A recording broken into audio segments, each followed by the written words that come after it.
All right, looks good. Thank you so much.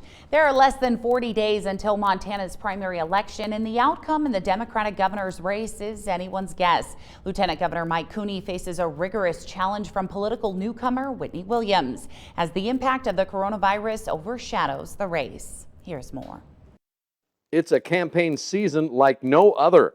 The coronavirus pandemic sending campaigns to the sidelines, forcing candidates to scramble to connect with voters. So we use Facebook, we do Facebook Live, we do Zoom, other sort of video conferencing technologies, and then just picking up the phone and talking to as many folks as we can.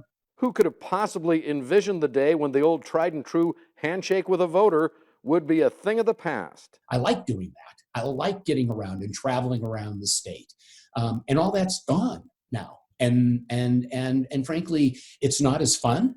It's not as enjoyable, but we just have to adjust. The new reality of COVID-19 is a game changer for everyone.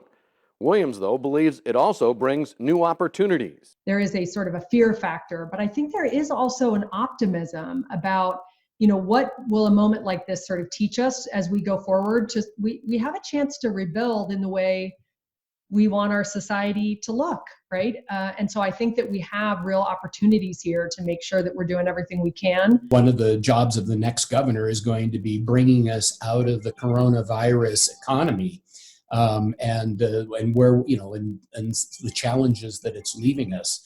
And so I think the next governor is going to have to be very well prepared to pick the ball up and get running with it immediately on day one.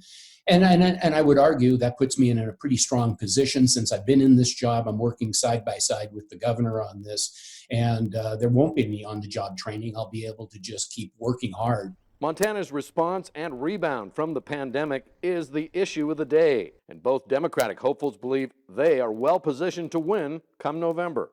How can I win in November? Well, I can win because, first of all, I think we're right on the issues. I think that, I have a record of fighting for health care, Medicaid expansion, making sure that, 100,000 Montanans have access to health care. We're fighting to reduce the cost of prescription drugs. We have a plan for that. Whereas the other side has voted to repeal the Affordable Care Act, and they've voted to gut Medicaid.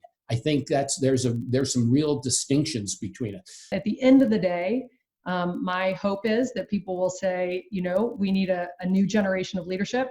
We need someone who's tough enough to sort of stand up to what is going to be, unfolding crises ahead. And we need sort of new ideas and new thinking around how we problem solve in government. As my father, Pat Williams, used to say, there's a genius on every block. And I think that's true. I think we've got all the ingenuity to roll up our sleeves and get this state and this economy working again. So it'll soon be up to voters to decide who's the best person to lead Montana out of the shadow of the pandemic. Those ballots for Montana's first all-mail-in election will be arriving in a mailbox near you in early May. In Billings, Jay Cohn reporting for MTN News.